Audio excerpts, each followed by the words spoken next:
Hey everyone. I know some of you are thinking, wow, look at that setup, so that's where the magic happens. No, my production values are nowhere near what these would represent. No, clearly I'm on the road. I'm visiting my buddy Brian. We're working on some stuff and on and on and on. But since I'm on the road, it is indeed plane week, and I've been giving you just thoughts about air travel. I am not a professional content creator, as you all know, but I am a professional plane passenger, flyer, rider. And a lot of you do ask me, mostly on like social media and stuff, hey man, how's that Alaska Air thing been treating you? Is it going well? Is it not? Are you satisfied with the switch? And it almost depends on the day what my answer is, because it's a mixed bag, you know? Am I glad I'm trying it? Sure. Do I think I'll stay with Alaska forever? Not sure. This is a video about why. Yeah, I was thinking of calling this like the good, the bad, and the ugly of making my Alaska Airlines journey, but there's no ugly, right? I love air travel. I know a lot of you hate it. It's not your thing, but I like flying. I'm good at flying. Broadly speaking, air carriers are all the same. I mean, I know they're not. That's why people have loyalties and different alliances. But if you're flying a mainline carrier, not a value airline, like sure, if you're on Spirit or I guess JetBlue or maybe even Frontier, I would consider kind of not top tier. You're going to be like, oh boy, this is a friggin' rough experience. But if you're flying a proper like flag carrier of certain nations, or in America, we have the top. You have the big three, right? You have Delta and American and United between the three alliances. Alaska's kind of a second tier carrier, honestly. They're growing, they're expanding with that Hawaiian merger. But all the main carriers have the same stuff. They all do the same things. They all have the same lounges. Like if you can access a lounge, yeah, it's different food and different amenities. Alaska has a coffee bar that's neat in most of their lounges. I don't drink coffee, so I don't care. They have a pancake machine, which I was sharing with the Pancakes Con people, but like how many times I'm eating pancakes? All the airline lounges have cheese. They have cheese, meat, good drinks, wine. Like that's fine. The hiccup does come with the fact that the integration in the network is harder on me. This is sort of not a good or a bad. Like again, airlines are all kind of the same, but the fact that Alaska involves me relying so heavily on American, of the top three tiers, oof, American is kind of the weakest. That may have sounded like I'm hemming and hawing, and yeah, that was kind of an indifferent data point for me. Let's give them a good data point though. Alaska, your customer service is great. I have yet to meet, with one exception, we'll talk about at the very end of this video, stay tuned. I have yet to meet an Alaska employee that I was like, what the fuck is wrong with you? Everyone has been smiling and happy and generally wonderful, even in stressful times. Even when a gate agent is trying to like get everyone on board and they're pre-flighting, and that's the wrong time to talk to gate agents. My friend Alyssa, I think, just talked about this. If you're in an airport waiting by the gate and like there's nothing going on, that's when you go talk to the gate agents about your upgrade list or your seat assignment. When they start trying to board, it's chaos for them, and there's always a bunch of people that don't know what they're doing. Why are you bothering them then? But even then, I've seen Alaska people be great. Now, is that maybe because Tara and I are both instantly 100K with Alaska, like because we did the status match? Maybe they don't see a lot of 100Ks? Could be. But from what I can tell, everyone's just been friendly. Like they treat their people well, and their people treat us well. Another kind of indifferent data point. I mentioned that the product that you are buying from most mainline carriers is the same. That extends to your experience in the cabin. Like plane seats are plane seats. They're all getting them from the same factories. Like the front class cabin is a little different in how they lay it out in some aircraft, but like United is kind of like American, is kind of like Delta, is kind of like Alaska. The actual like luxury end on things, like because again, I like to get those upgrades and roll a little deep. Delta kind of had a better luxury product in my mind. I really think of all the, I've been with all of them. I've flown tons of American. I was 1K on United forever. I was Delta Diamond for years. I've been up, like, Delta really is kind of the top pinnacle you can get in terms of like just the way they treat their cabins, their amenities, their upholstery even is just nicer. And also Alaska is all Boeings. So like take that as it were. Oops, all Boeings. I do really like that Alaska and their partner American is doing fun things with integrated phone stands right in the tray table and in the seat back in front of you. I would love to see more airlines doing that shit.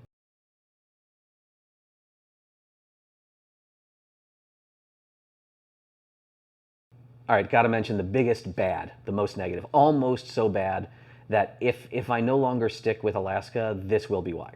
Baggage. Baggage. Not lost or missing baggage. I haven't had misrouted baggage. Anyone's going to have misrouted baggage once in a while if you fly enough. And most of the time, like again, 1% to 2%, I think is the data of all bags every day, like are misrouted. And that's from a huge data set, you're going to see like, oh, there's like 1 million bags. Like it's really a small number. And of those, all but 1% to 2% are found like immediately. Like they're not lost. They're just coming on the next plane because they missed a connection.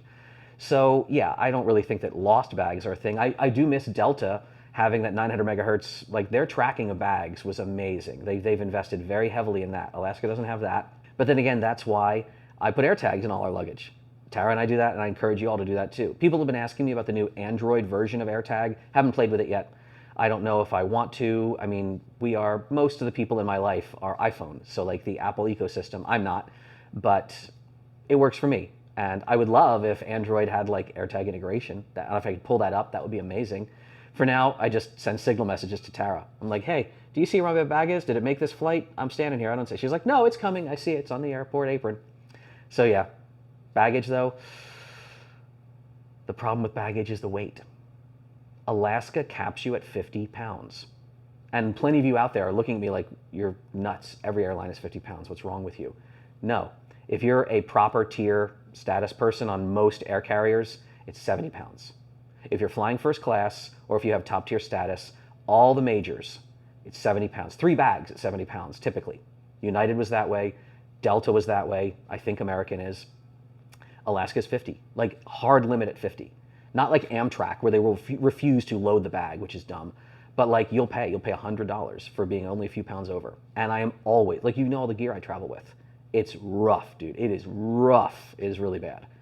So that is stupid in my mind. I'm sure it's a workman's comp thing. Like they have an agreement with their bag throwers and like we're not going to give you any bags over 50 pounds without special compensation. That's a choice. Like go union, get that contract. But it kills me. It kills me as a passenger.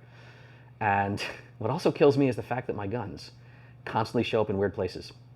Delta would always pull the firearm. The ramper would bring it to you. Like you would show ID. It was a really secure way to travel with firearms. This is a photograph of a case full of NFA goods.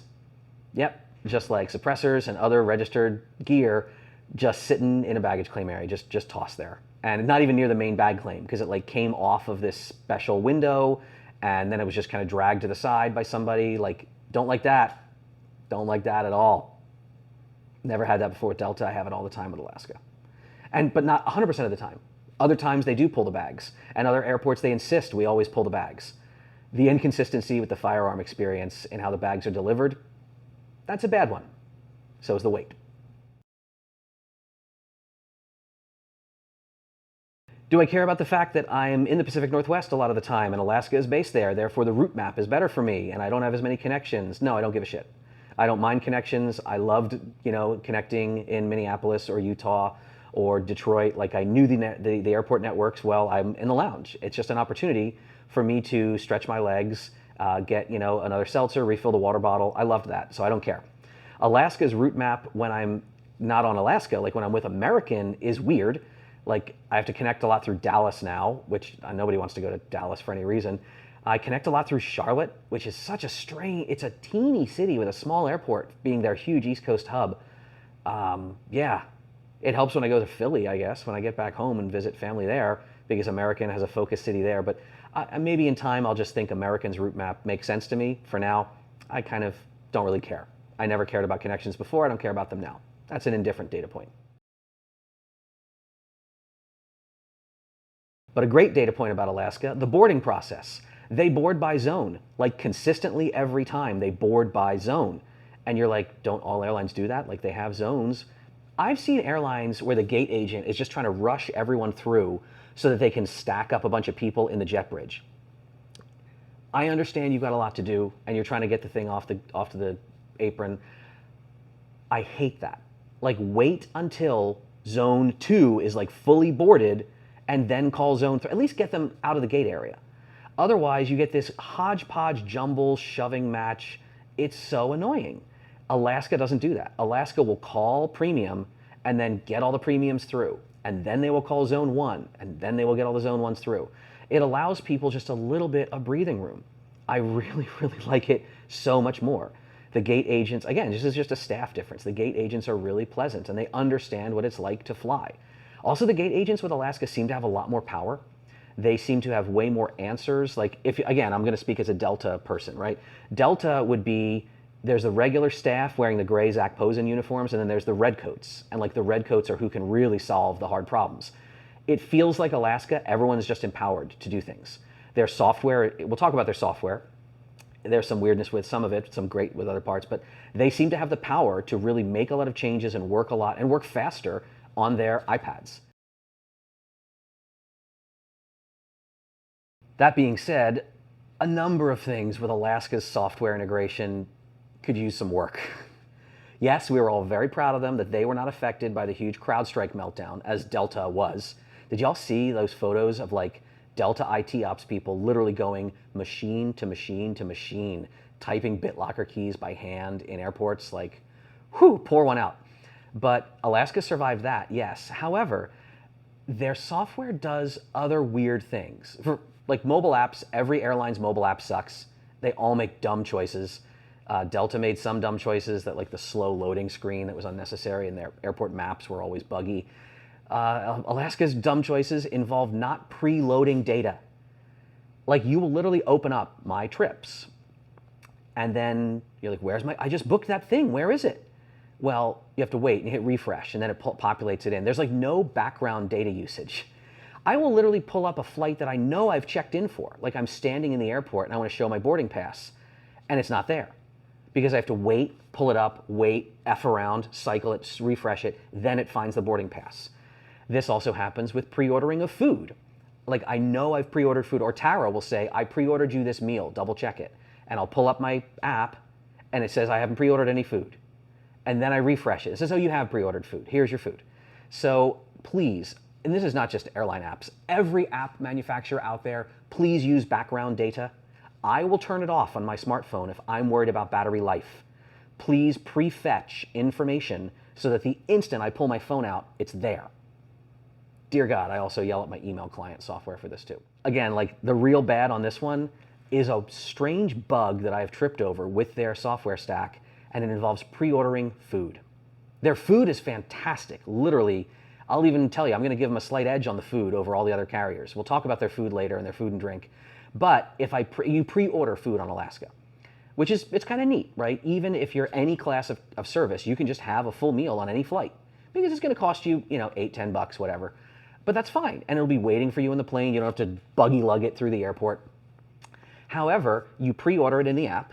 The time window is pretty generous. You can be many days before the flight. There's a cutoff, and we'll get to the cutoff. And then like day of, you're like, well, I've pre-ordered food. Okay. I get upgraded all the time as 100K, right? If you are ordering food, the food in main cabin is different than the food in the front cabin. Those choices are actually different. So if I order, like, I love this one salad that I love the salad so much that I've been having. It's a main cabin meal. I will order it. I will get to the airport and find out that I have been upgraded. It always happens. You know what happens then? My food order gets dumped because I'm not sitting in main anymore.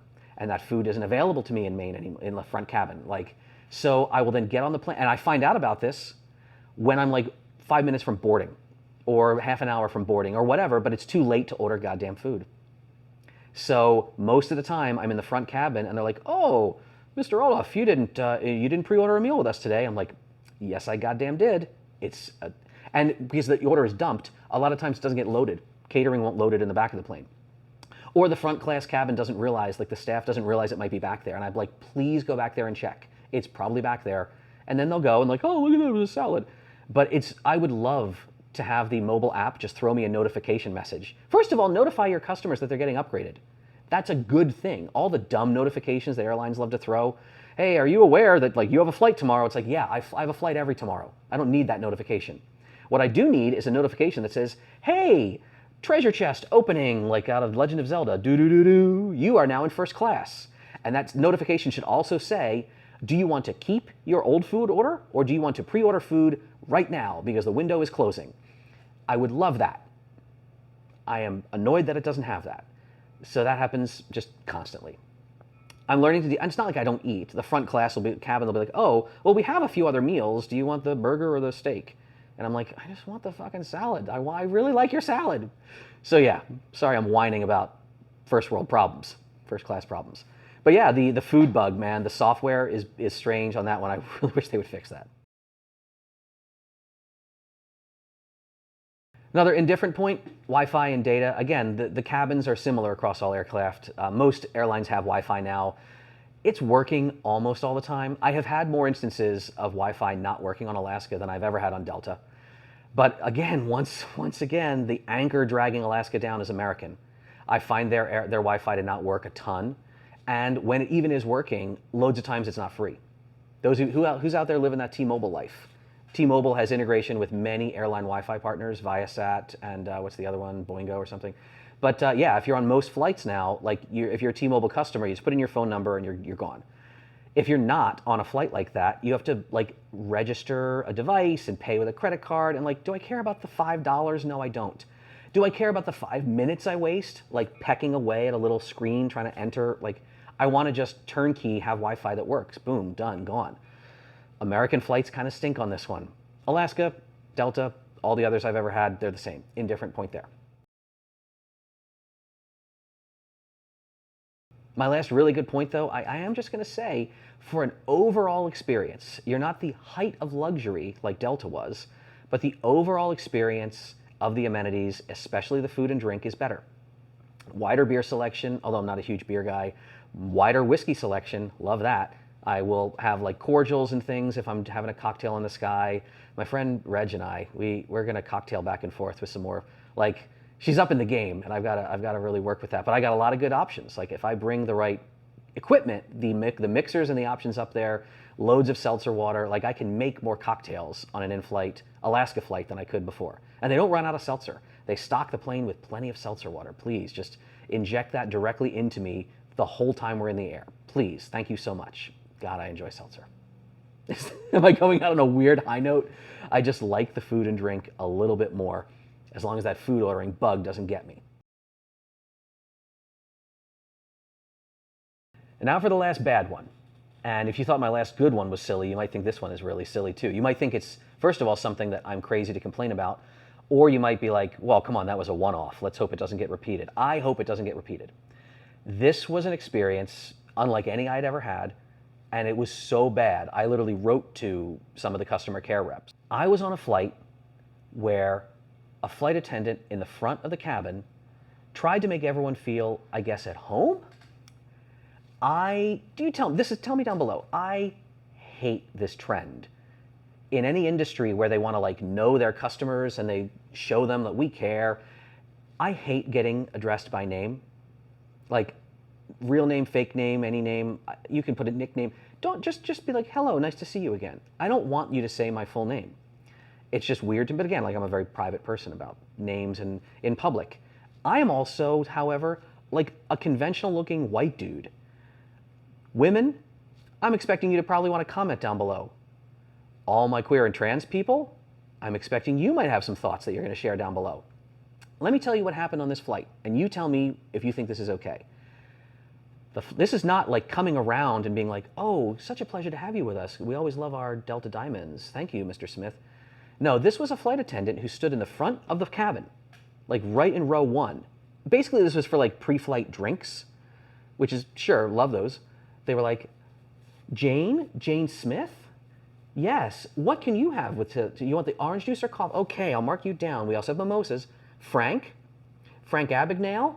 And what would you like to? And we were watching everyone getting like more appalled. And she gets down the front row and people are like, keep your voice down. And then they get to me because I'm in 2A. I'm always in seat 2A. It's my favorite place to be on the plane. Hey, Beaker, you remember me? We used to talk about that. And yeah, my buddy and I would always send us pictures of each other in seat 2A. But literally, before she even looked at me, I was like, we're not doing that. You don't have to say the names. And she still, like, she's like, but blah, and she, like, spits my name out. And I'm like, no. We don't have to say names out loud. What are you doing? I really pushed back hard. And even the guy next to me, you know, he was equally aghast. He was like, no, we're not doing names. Because he had the same name as me, the one that they know.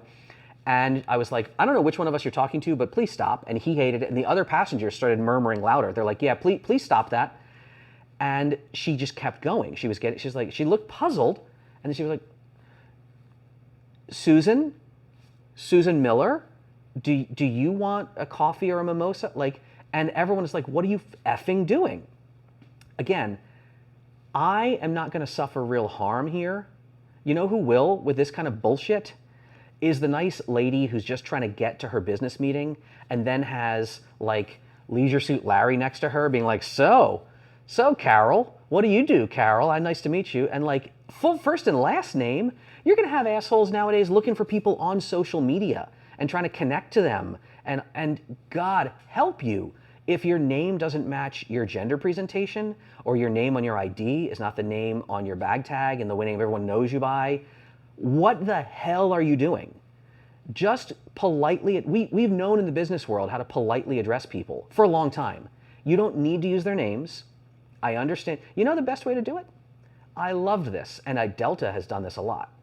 They would give little cards. A lot of times flight attendants would, in the front cabin, they would just write a little card that say, thank you so much for being Diamond, blah, blah, blah. And then they could just kind of hand it to you mid-flight or put it on your meal, like the tray that comes with your meal. Lovely personalization touch, not necessary to belt your name out at full volume in front of a bunch of freaking strangers. Yeah, I understand that like the Reddit community for Alaska is really big. Maybe I'll get some feedback there, but I literally told the customer service reps that I know, the executives that I know, is like, if this is a trend, if you're moving to this, I am leaving your airline. Like that, we're not playing that game. If I fly with half of the people, if I fly with my daughter or something, like, no. We're not playing the dead name game in the sky.